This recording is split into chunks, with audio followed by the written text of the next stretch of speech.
legitimately almost killed himself through that. Yep. And then after that happened, your boy Crow came up behind the spellcaster and just dropped his axe straight into his shoulder. And just dropped him into the ground straight dead. By the way, Klasak. Klasak, yeah. After the kindred looked at his dad and was like, "Yay! I did it!" And right now we're at that point, I believe. Oh yeah, we ended it right after that, so I had to go. Yeah. So that's what you missed, Eric. It was a lot of climbing. They found... Oh. Yeah, you got out the boat, and he found an axe. And there was another, like, shank of a sword, but no one took it. Well, he gave it to Katie's character. I don't know if she took it or not, or just left it. No, she took it, but she had no idea why I assumed she was good with it. Because of what she did with the spike.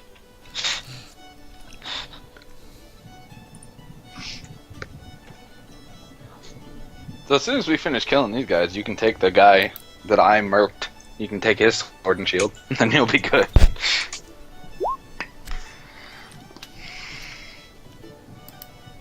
Actually, I prefer using an axe.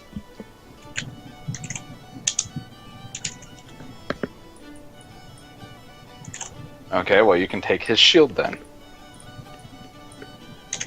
He prefers using an axe. I thought he was a sentinel. Wait, he's a lawful evil sentinel. That's possible. He really He finally got picked his taunt. But my taunt's better. finally got taught, guys. And he is the, like, strongest ability-wise character in your group. Not ability, attribute, my fault. Right well, it's now, also because he's human. He's the but only he's also human. the most squishiest. So it's like, Actually, no, he's tankier than everyone. So you're saying I couldn't kill him? You could barely do damage. I can negate 25% of his defense. You could still barely do damage. What's his defense? Don't worry about his defense.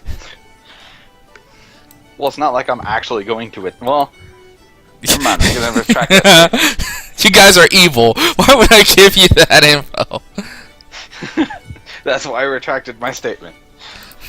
I was about to say it's not like I would attack him. Way. It's not like my damage is equal to his defense or higher. If you hit. That's a big thing for you right now. Hey, my Yeah, but character's here's the fine trick. in When I combat. hit, I wreck. My character's fine in combat. It's just out of combat rolls. He is not very good at. Really? Because in combat, I'm pretty sure you failed their balance. I was referring to the balance as technically a non-combat related roll, but That was all combat related. well, it was caused by a combat, but you know what I mean. Oh, that fucked you up really hard. Yeah, I would have just taken 7 damage otherwise, which I'm perfectly fine with. Yeah. Yeah. My back! Yeah, and now my character's in pissed mode. Okay. So you're in the middle of combat. Eric, your character was flung back. Well, actually, before we start, let me go ahead and just do a rundown with the people in stream on what has happened up to this point. Mhm. So give me a moment. I'm going to go into a separate call, so you guys don't have to hear me talk. Okay. In that case, BRB. I was gonna say, did Anthony?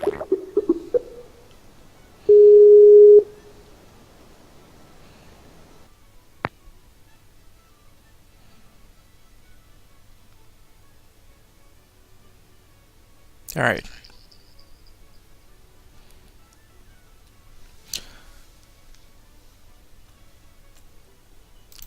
Alright, chat. let me go ahead and get you guys up on the shindig on what the story is all about. This is Requiem class Dread Havoc. It's an archetype of Requiem, a game that I've made personally from scratch that's heavily based off of the systems used in Fire Emblem, but modified to be in my own format. All the classes and races and abilities for the classes are all handwritten and made to fit this game. It's not a 3.5 game. It uses 3.5 aspects and skills, but it's not based off of a D&D game. It's just based off Fire Emblem used in a traditional tabletop format. The setting of the story begins with a narrative. The narrative is the story starts off not with heroes or aspiring good do-gooders. No. The story starts on a prison ship leading to the world that would be the prevailers to a gruesome death at the hand of the executioner's blade. No tears would be shed for these souls, no redemption to be offered. The crimes that hung on their existence was far from forgiving. Today, they face their destiny along with the shores of Havoc, where dread and fear will become their only companions. So, as this went on, they were on the ship, sailing for about a week's time. Within that week's time, they had enough time to get to know each other, while stuck in a spike, trapped on their rickety old slave ship, heading to Dread Havoc, the largest slave encampment and execution ground in the country currently. While on this ship, our group of quote-unquote do-gooders found the opportunity after a week's time to plot their escape, as a few of them used their know-how to attempt to remove the spike from the spot that they were imprisoned. With great effort, they finally succeeded and were able to trick a guard to come down and catch him off guard. Doing that, murdering him, taking his clothing and weapon, and then finally plotting their escape. And as soon as they reached the shore, they released all the other prisoners on the ship and started a mutiny on board, which led to, unfortunately, the slaughter of a lot of people. But the people that weren't slaughtered were this group. Heading off the ship, they encountered another party of soldiers that were outside, though one of the members was dressed as one of them, so was able to pretend to be one on their side. Using this to their advantage, they strategically plotted themselves close enough to them so they can start their counterattack. Where we lead on with the story is at where they're at now after this said counterattack, continuing on with their fight. Hope you enjoy, and welcome to everyone else that came in to watch.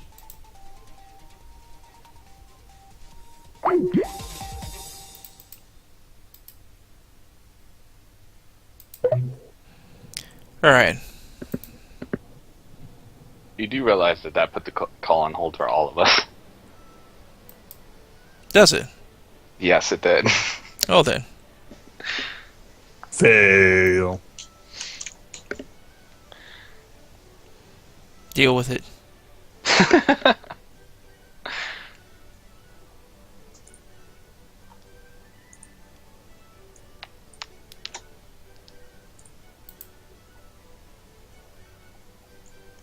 Alright, so you guys ready? Yep. Yeah.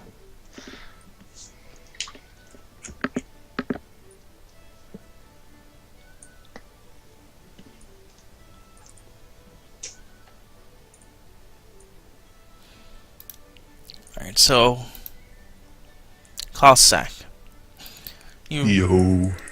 just brought your axe down on the youngster, Through his back. through his back, almost splitting the boy in half, dropping him to the ground. Wow. Timothy? Yes. You're currently recomposing yourself after being flung back about 20 feet from a magical blast. Okay. Where am I? What's my surrounding?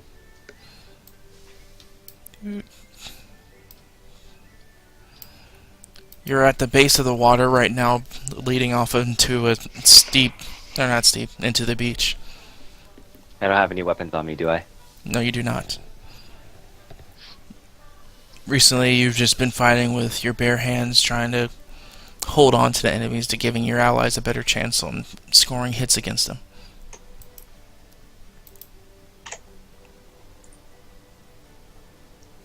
What do I see? Like I'm laying down right now. I look over. Like, what do I see? You see the axe. What's my field of vision? As you look up, shake your head, and look around, you see, primarily out of concern, that was well placed for one being blasted from the back, but you see Cossack removing his axe out of the boy's body.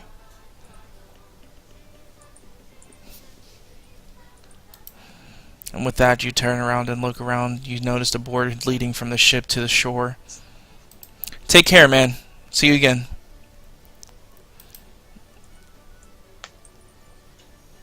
You see the board, and furthermost, you still see two guards out there, one with the gun and the other with the sword.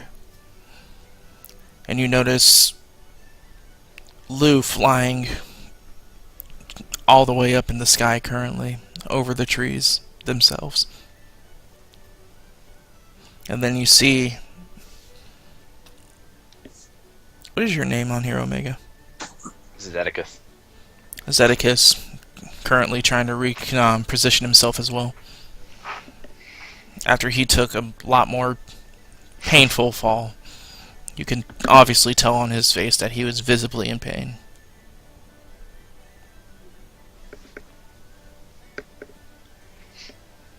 I only see two guards. I have no weapons on me. Alright. I kind of stand up and dust the sand off my body and just say, I guess this is over. And I walk over to Zeticus to help him up. I'm already standing. He's doing the thing like standing, has his arm down on the ground and just panting, holding his chest and or his arm. Like, Okay, I walk over to Zeticus still. All right. You gonna? Is that you? Yes. Okay. And I ask him, I can't fight with my bare hands.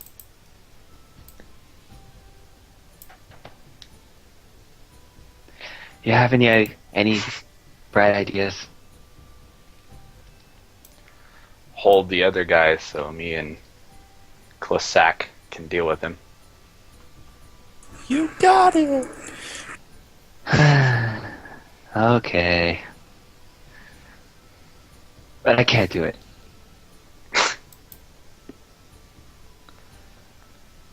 So much blood. Then go disarm the gun guy. I'll just watch you. Just kidding.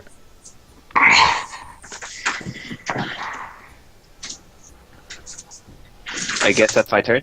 That's my turn. That's your turn? Yeah. Alright.